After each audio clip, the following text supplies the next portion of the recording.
Last video में आपने ये देखा कि बीरस और ब्रोली की फाइट होती है जिसमें बीरस ब्रोली को हरा देता है। तो उसके बाद विस ब्रोली को ट्रेनिंग देने के लिए यूनिवर्स 7 के एक न्यू टाइम चैम्बर में लेके आ जाता है, जहां पर वाहिर का अगर एक दिन हो तो उसके अंदर 20 साल बनते हैं। में विस ब्रोली को बोलता है तुम्हें अभी अपनी पावर पे कंट्रोल नहीं है, तो इसलिए तुम काफ़ी देर तक मेडिटेशन करो और अपने गुस्से को कंट्रोल करो, और अगर तुम इस बार अपनी पावर को कंट्रोल कर लेते हो तो हो सकता है तुम अल्ट्रा इंस्टिंक्ट को भी मास्टर कर लो। तो उसके बाद ब्रोली मेडिटेशन करने लग जाता है।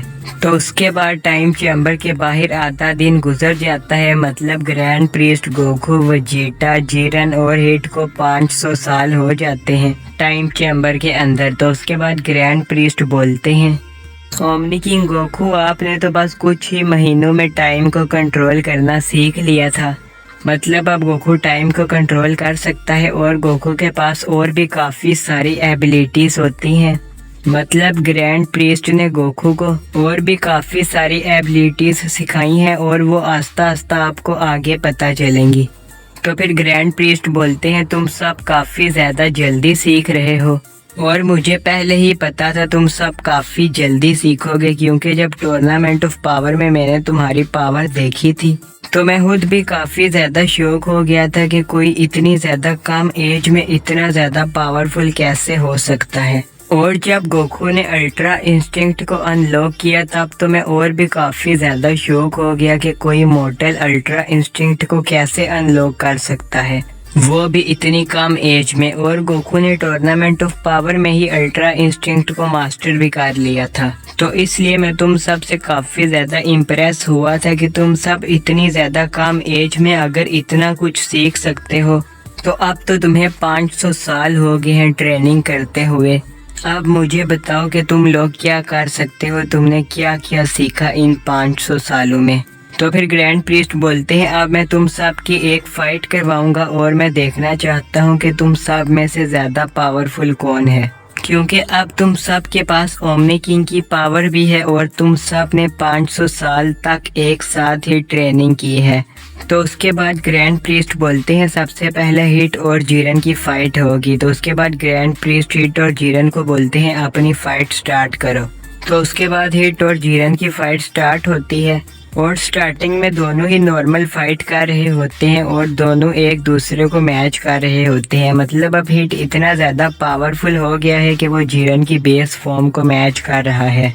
तो फिर उसके बाद हिट टाइम स्किप करता है, लेकिन जीरन पहले ही हिट की टाइम स्किप को जानता था, तो इसलिए वो हिट के अटैक को आराम से डॉज कर लेता है। और फिर हिट दोबारा से टाइम स्किप करता है और फिर जीरन अपनी पावर को ज़्यादा कर लेता है, मतलब जीरन पावर अप करता है जिससे उसकी स्पीड और पावर ज़्यादा हो जाती है। और फिर जीरन हिट से भी ज़्यादा फास्ट हो जाता है और फिर जीरन हिट को एक पंच मारता है जिससे हिट काफ़ी ज़्यादा दूर जाके गिरता है। तो उसके बाद हिट भी पावर अप करने लग जाता है और पहले हिट अपनी पावर को पावर अप से ज़्यादा नहीं कर सकता था, मतलब गोकू और वेजिटा जैसे पावर अप करके अपनी पावर को ज़्यादा कर लेते हैं जैसे जीरन वगैरह ये सब करते हैं। हिट पहले पावर अप से अपनी पावर को ज़्यादा नहीं कर सकता था, लेकिन जब से उसको ओमनी किंग की पावर मिली है तो अब हिट भी पावर अप से अपनी पावर को ज़्यादा कर सकता है। तो उसके बाद हिट पावर अप करता है और फिर से उन दोनों की फाइट स्टार्ट हो जाती है और वो दोनों एक दूसरे को मैच कर रहे होते हैं। तो उसके बाद ही टाइम स्किप करता है और इस बार उसकी स्पीड पहले से काफ़ी ज़्यादा फास्ट होती है, तो वो जीरन को काफ़ी ज़्यादा पंच करता है और फिर जीरन अपनी फुल पावर का यूज़ करता है और वो हिट के टाइम स्किप से बच जाता है। और फिर हिट दोबारा से जीरन को टाइम स्किप से मारने की कोशिश करता है, लेकिन इस बार जीरन की स्पीड पहले से काफ़ी ज़्यादा फास्ट होती है, तो वो पहले ही हिट को पंच कर देता है और इस पंच से हिट को काफ़ी डैमेज होता है। तो उसके बाद हिट को समझ आ जाती है कि अब उसको भी अपनी फुल पावर का यूज़ करना पड़ेगा और फिर हिट भी अपनी फुल पावर का यूज़ करता है और वो दोनों फिर से एक दूसरे को मैच करने लग जाते हैं, मतलब हिट की फुल पावर जीरन की फुल पावर को मैच कर रही थी।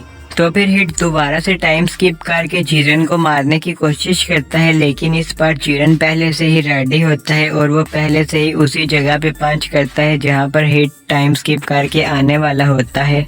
और फिर हिट और भी काफ़ी बार टाइम स्किप करता है, लेकिन जीरन बार बार हिट को पंच मारता रहता है। तो फिर हिट को भी समझ आ जाती है कि उसकी टाइम स्किप जीरन के आगे नहीं चलेगी। तो फिर हिट बोलता है तुम्हें क्या लगा मैंने इतने सालों में बस इसी टेक्निक को मास्टर किया है। तो फिर हिट अपनी उसी टेक्निक का यूज़ करता है जिससे हिट अपने आप को एक अलग डायमेंशन में भेज देता है, लेकिन वो यहाँ पर किसी के ऊपर भी अटैक कर सकता है। मतलब अगर जीरन हिट के ऊपर अटैक करेगा तो हिट को कुछ भी नहीं होगा, लेकिन हिट जीरन के ऊपर अटैक कर सकता है। जैसे हिट ने गोकू के साथ जब फाइट की थी तब गोकू ने हिट के ऊपर काफ़ी सारे अटैक किए थे, लेकिन हिट को कुछ भी नहीं हो रहा था क्योंकि हिट ने अपने आप को एक अलग डायमेंशन में भेज दिया था। और लास्ट में गोकू अपनी सुपर सैयन ब्लू से काफ़ी पावर अप करता है जिसकी वजह से हिट का वो डायमेंशन टूट जाता है। और यहाँ पर जीरन को भी कुछ भी समझ नहीं आ रही थी। जीरन जब हिट के ऊपर अटैक करता था तो हिट को उस अटैक से कुछ भी नहीं होता था, मतलब वो अटैक हिट को लगता भी नहीं था। तो उसके बाद जीरन काफ़ी ट्राई करता है हिट को मारने की, लेकिन हिट को एक भी अटैक नहीं लगता। और फिर हिट जीरन को काफ़ी बुरा मारता है और जीरन की हालत काफ़ी ज़्यादा खराब हो जाती है। तो उसके बाद जीरन काफ़ी पावर अप करता है जिसकी वजह से हिट के उस डायमेंशन में क्रैक आने लग जाते हैं और वह अपनी रियल पावर बताता है। और फिर जीरन अपने फुल गुस्से को बाहर निकालता है और वो इतना पावर अप करता है जिससे हिट का वो डायमेंशन ही टूट जाता है।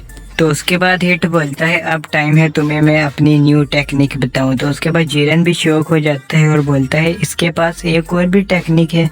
तो उसके बाद हिट अपनी न्यू टेक्निक का यूज़ करता है और वो जीरन को स्टॉप कर देता है, मतलब वो टाइम को ही रोक देता है जिसकी वजह से जीरन मूव नहीं कर पाता। और फिर जीरन काफ़ी ज़्यादा शॉक होता है और बोलता है ये कौन सी टेक्निक है, क्या ये वही टेक्निक नहीं है जो तुमने टूर्नामेंट ऑफ पावर में यूज़ की थी। तो फिर हिट कहता है नहीं, इस टेक्निक में मैं टाइम को ही स्टॉप कर सकता हूँ और अब तुम जो मर्जी कर लो, तुम मूव नहीं कर सकते क्योंकि मैंने टाइम को ही स्टॉप कर दिया है। तो उसके बाद हिट जीरन को काफ़ी बुरा मारता है।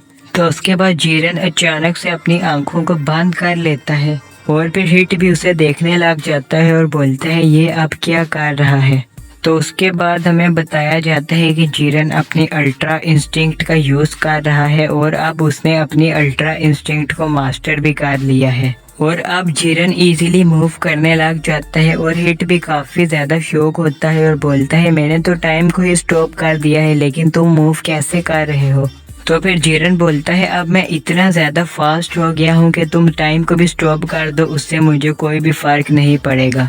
तो उसके बाद जीरन बोलता है मेरी बेस फॉर्म ही इतनी ज़्यादा पावरफुल थी, अब तुम खुद ही अंदाज़ा लगा लो मेरी अल्ट्रा इंस्टिंक्ट कितनी ज़्यादा पावरफुल होगी। और फिर हिट भी काफ़ी ज़्यादा शॉक हो जाता है जीरन की न्यू ट्रांसफॉर्मेशन देख के। और फिर हिट बोलता है अगर जीरन ये अचीव कर सकता है तब तो मैं भी अल्ट्रा इंस्टिंक्ट को अचीव कर सकता हूँ। मतलब हो सकता है अब हिट भी आगे अल्ट्रा इंस्टिंक्ट की ट्रेनिंग करने लग जाए, मतलब अल्ट्रा इंस्टिंक्ट को सीखने की ट्रेनिंग। और फिर हिट बोलता है तुम्हें क्या लगा तुमने ही सिर्फ अल्ट्रा इंस्टिंक्ट को सीखा है, मैंने कुछ नहीं सीखा। तो उसके बाद हिट अपनी एक न्यू टेक्निक बताता है और उसकी न्यू टेक्निक ये होती है कि हिट अपना एक क्लोन बना लेता है और उसका ये क्लोन हिट जितना ही पावरफुल है। तो उसके बाद हिट अपने क्लोन की मदद से, मतलब हिट भी और उसका क्लोन भी दोनों मिल के टाइम को स्टॉप कर देते हैं।